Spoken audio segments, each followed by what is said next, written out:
ஐயா வணக்கம். உங்கள் பதிவை எல்லாரும் பார்க்குறாங்க. இதில் என்னென்னா, கொடுக்குற கை யார், வாங்குகிற கை யார், கொஞ்சம் சொல்லுங்க ஐயா மக்களோடு. கொடுக்குற கை அப்பன், வாங்குற கை தாய். சரிங்க ஐயா. இதுக்கு என்ன அர்த்தங்க ஐயா? என்ன அர்த்தம்னா அவர் புரிஞ்சுக்கினார். அவர் என்னதான் அர்த்தம் இல்லை, கொடுக்குற கை வந்து எதை நோக்கி இருக்கு? மேல் நோக்கி இருக்கா, கீழ் நோக்கி இருக்கா? கீழ் நோக்கி தான் இருக்கும். எங்க ஐயா? வாங்குற கை எப்படி இருக்கும்? வாங்குற கை கீழே, கொடுக்குற கை யாரு? கொடுக்குற கை அப்பன். அப்பன். வாங்குற கை தாய். தாய். இந்த ரெண்டுக்கும் இதில் என்ன அர்த்தத்தை புரிஞ்சுக்கிறது கேட்குறவங்க? கொடுக்க தான் ஆம்பளை இருக்காங்க, வாங்கிறது பெண்கள் தான்.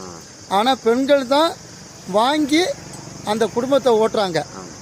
எப்போதுமே ஆண்கள் கொடுத்துக்கிட்டே கடைசி வரையும் என்ன செய்கிறாங்களா? தோந்து போயிடுறாங்க, அவ்வளோதான். அப்போ வாங்குற கை தான் நிமிந்து நிற்கிறாங்களே இப்போ.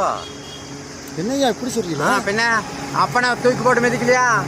குழந்தை ஆயிட்டால, குழந்தை மிதிக்க முடியுமா? தாய் மிதிக்க முடியாது.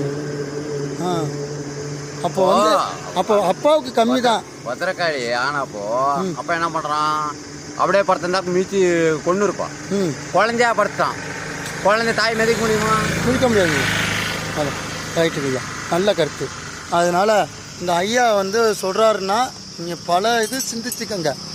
அவர் சொல்கிற கருத்து வந்து எப்படி வேணாலுங்களா. கொடுக்குற கை மேல் நோக்கி இருக்கும், வாங்குகிற கை கீழ் நோக்கி இருக்கும். இது வந்து பொருள் மட்டும் கிடையாது, இதில் ஒரு சூட்சம் இருக்குது. ஒரு ஆண் பெண்ணு இல்லாமல் உலகத்தை தோண்ட முடியாது. கொடுக்கறதுனா என்ன? கருவாக இருக்கலாம், பொருளாக இருக்கலாம். கருவுன்னா என்ன? குழந்தை பாக்கியம். எல்லாமே ஆண் பெண்ணு இருந்தால் தான் ஒரு குடும்பம். இதைத்தான் ஐயா வந்து சுருக்கமாக சொல்லாமல் சொல்கிறாங்க. சூட்சமான ஒரு ரகசியம். நல்லதுங்க ஐயா. சிவாய நம. நமச்சிவாய.